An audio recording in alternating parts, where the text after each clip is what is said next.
Oop. There he is, folks. Oh my. That fish headed south. See what we got right here. That's a good one right here. Good fish to start it off with. It's a darn good one to start it off with. And that fish was shallower, I'm talking about. Shallower. Oh. It's a good bass. I'm done excited. We just started, folks. It don't take much for me to get excited. I guarantee y'all that. Look here, what a fish. Oh, my. My. Let's net him. Get out, trolling motor. He's trying to get the trolling motor. There we go. That's a heavy doggone fish. My. Net's a little bit too little for him. Let's talk about it. Well, folks, that's a great way to start. First fish of the morning. Right there. Pretty good largemouth. And I caught that fish probably in about 2 feet of water. Let's take another good look at him right here. Good bass right there. Let's let him go. Going back right there. Okay. I tell you what, it's an overcast morning here on the Tennessee River. And fish are moving up out of deep water, up on the flats. Now, I'm fishing in between 2 fronts. There's a front coming right now, as y'all can see. It's overcast. Big front coming. It's going to be a 2-day front, pretty rough one. The temperatures are going to drop. We're going to have rain. Typical front. We've had, now 2 days ago, we just got over a front, so I'm right in between 2 fronts.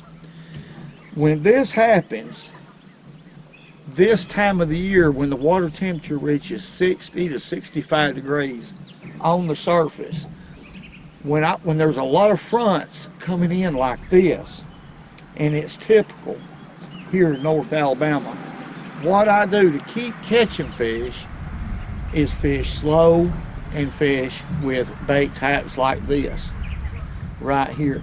And that's one of my favorites. And I actually have this bait, if you notice, rigged up backwards, because I've done caught a couple fish with it rigged up correct, which is right here on this side. And the reason why I do it, now these are good baits. They're loaded with salt. Yamamoto baits right here, they're loaded with salt. So when you fish them weedless, and if you'll make a cast and throw slack in your line, this bait will fall just like this, straight down. Let me give you that. Just like that. Bass can't stand that. It don't matter if they're active or inactive or whatever. They can't stand it. This is a dynamite color also for weather conditions like this. Well, we got a little bit of sun trying to peek through, but overcast conditions, darker baits generally work better for me. And I've been catching a lot of fish on a trick worm, a black trick worm, fishing the same way. So that's what we're going to do. We're going to fish slow, we're going to fish shallow, we're going to see if we can catch some of these big fish. And by the way, right now the water temperature is 60 degrees flat right now. What does that mean? Excuse me, folks. What does that mean? That means that these fish, especially the bigger fish, are coming in out of the deep water up on the flats thinking about spawning. That's what's going on right now. Now, my preference when fishing bait types like this, weedless, is going to be a spinning rod. Now, this is a 6.5 foot Gander Mountain Tournament Series rod. I've had it for years. Light as a feather, with a 2,000 size dyeable reel loaded with 10-pound test. And I got a 6 foot leader of 12-pound test fluorocarbon. And that's a 3/0 Gamakatsu hook right there. Now, I'm gonna tell y'all something. A long cast oftentimes can be very important when you're fishing skinny water like this. It can mean the difference between getting a bite and not. That's the reason why I like the 10-pound braid and a spinning rod. I can get a long cast out of these light baits. Now when I'm fishing this bait right here, folks, I want to fish it slow, real slow. The way the fish has been, I've been really catching a lot of fish by doing this. And it's the way I've been doing for years. When the bait's on the bottom, just pick it up and then let it fall right back. On the fall, like I mentioned, this bait will do like this. It shimmies down as it's falling. That is the reason why this bait right here is so effective. It looks real at that time. And they can't stand it. They cannot stand it. They got to have it, especially this time of year. Now this bait right here, you can actually, I've caught fish on it almost all year long. When they first come out with these senkos, which has been a long time ago, I would fish them on purpose, year long. And believe you me, I've caught them right in the middle of the winter when the water temperatures were around 50 degrees and less. But slow is the key right now for these big females that's moving in. Real slow. And if it falls in front of her right now, this time of the year, she'll eat it. Look here, we done got another bite right here. Look at this. A little one, but right here. Ain't that cool? What a great way. That's a great way to demonstrate this bait right here. It's a small one. Come on up here, boy. Oh, well, he's fat. But I caught one right over there. And one right there. What about that? There's some fish in here. Now let's look at the situation we're fishing right here. Let's let that fish go. For one thing, do y'all notice this? The wind is blowing in to this cut. See, it's nothing more but it's just a cut. The wind's blowing in here. That's good. That's real good. That's what you want to happen. Wind-blown cuts and coves right now.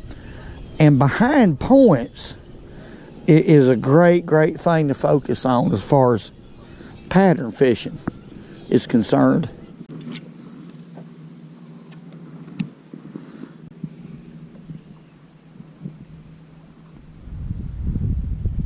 There's a fish. Yeah, he's got it. Oh my. Now this one ain't too big. I thought he was for a second.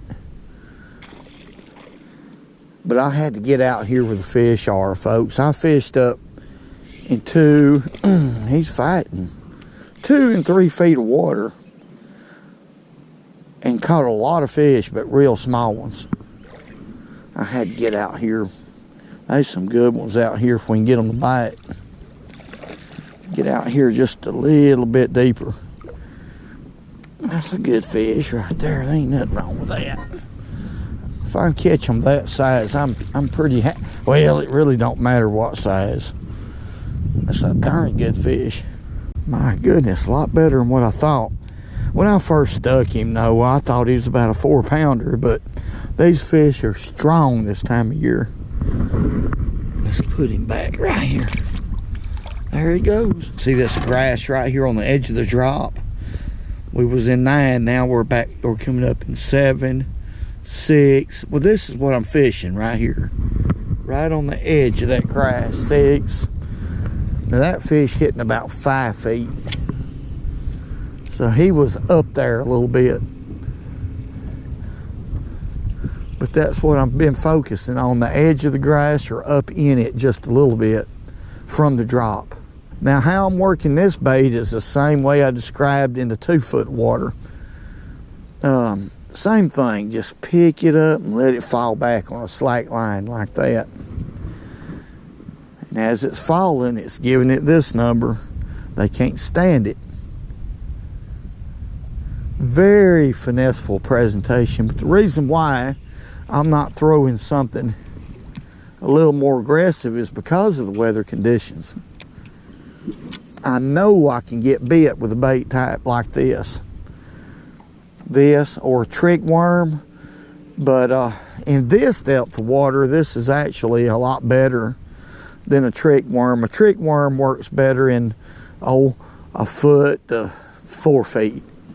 This bait works better from 5 feet down to, I can fish a weightless senko down to around 7 or 8 feet effectively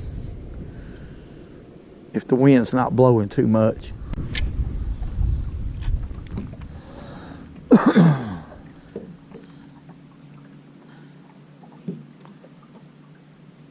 There he is. Good bass. This one right here is putting it on me now. Wow. Golly. That's a hard pulling rascal right there. I guarantee y'all. Boy. We'll net him. He's big enough to net for sure. It's a lot of fun. I keep mentioning that. Come on in here. Light tackle is a lot of fun. That's a good bass right there. That's a good one. I'm not really catching a lot of big bass today. So a 3-pounder or 3.5-pounder to me is good today. But look at there. My. Good bass. If I can get him unstuck, see if we can get that. There we go. Fish was hooked.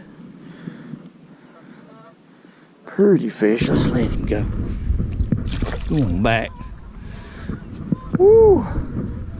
I'm surprised that fish after I set the hook, that fish comes straight to me like a bullet. What a blessing to be out here, folks. I'm going to show y'all a little trick right here.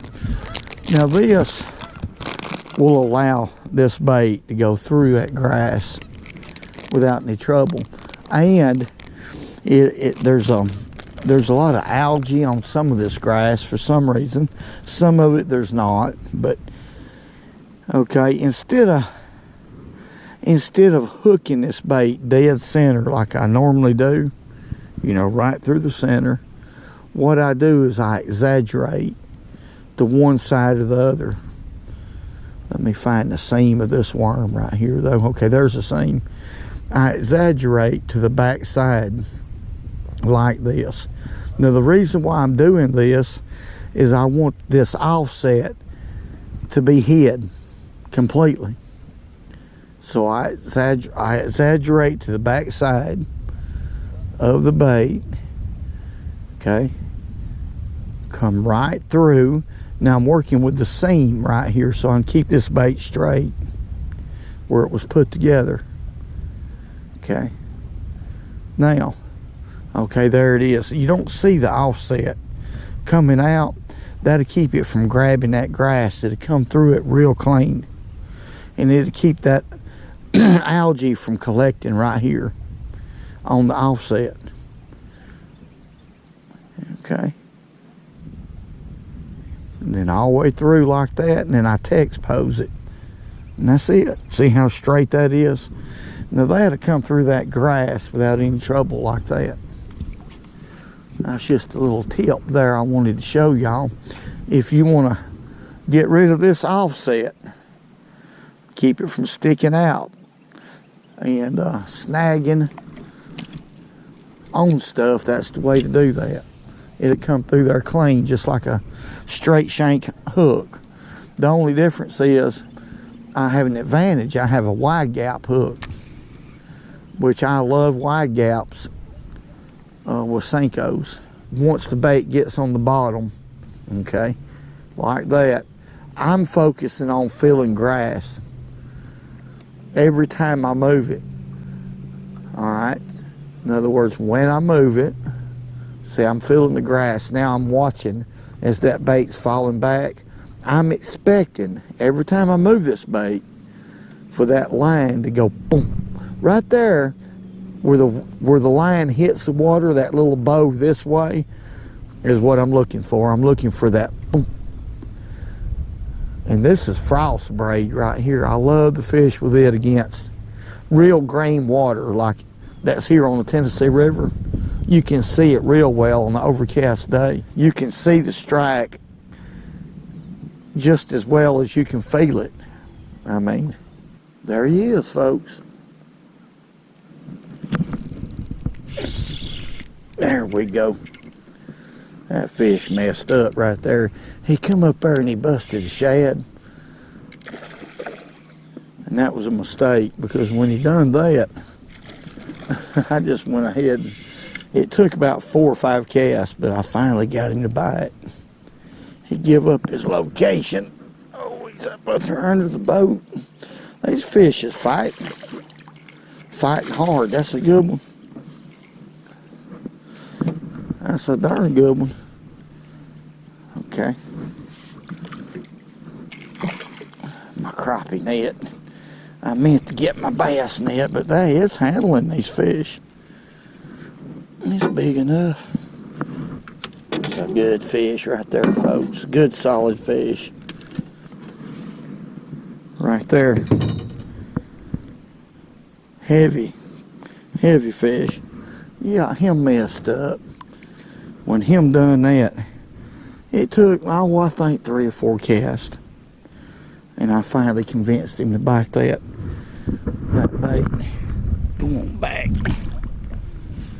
Even though there's a lot of salt in this bait, and it's heavy, that's what makes this bait shimmy so well on the fall. It's kind of the salt, but they tear up easy. So I've caught 2 fish by using this end. What I've done is just flipped it to the other side. Now I'm going to try to catch a fish or 2 on this end. If I can catch 3 or 4 fish on this bait, it makes it worth it to me. Because there's a lot of difference in this bait, in my opinion, compared to a lot of baits. The salt does make, there's a lot of salt in it, but it's for a reason, to give it that quick, erratic fall. And that's worth it. If you catch 3 or 4 bass off of a bait, you're in pretty good shape, I believe. But there's others that's on the market and they work pretty good, but I tell you, that salt to me makes all the difference, and they'll hold on to it much longer.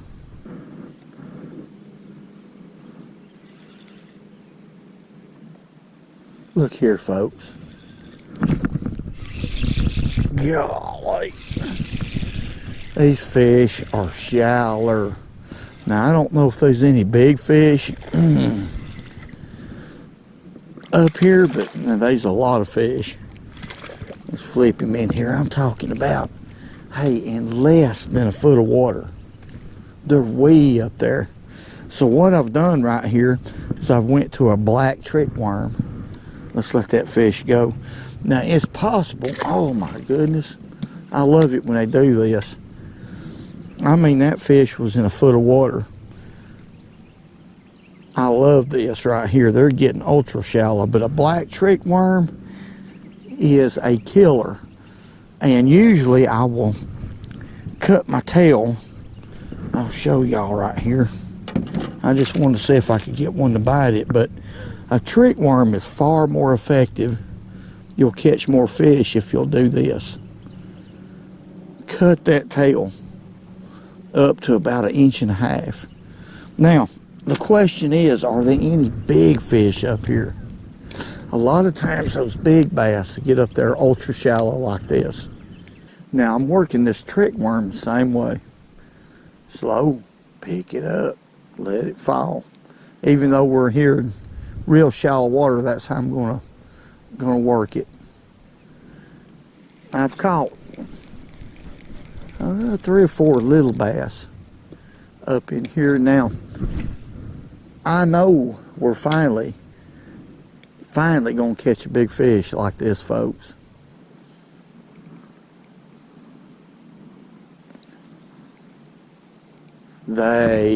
Look here, I'm talking about. There we go. That's not a bad one right here. Wow.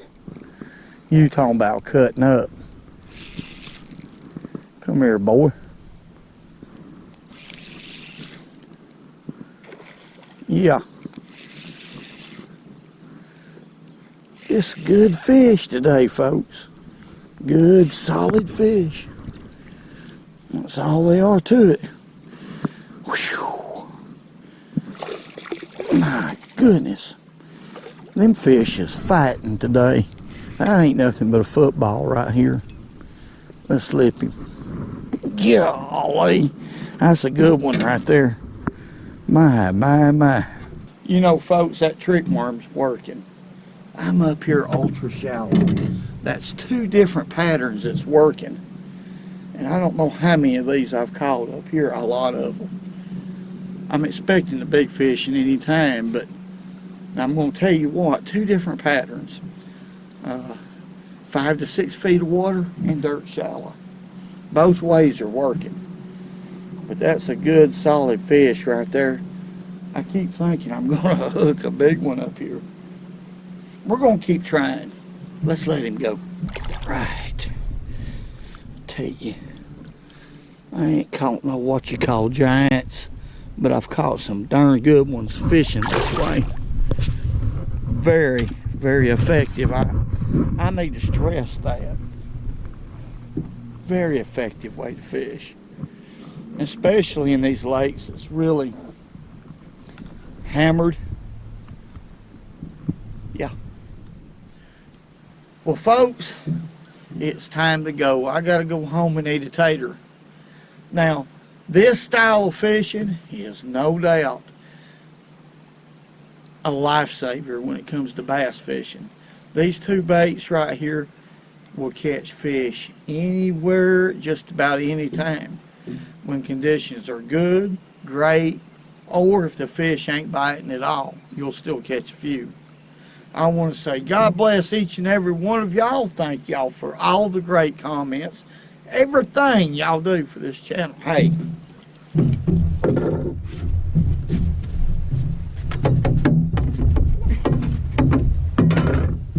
Whoa.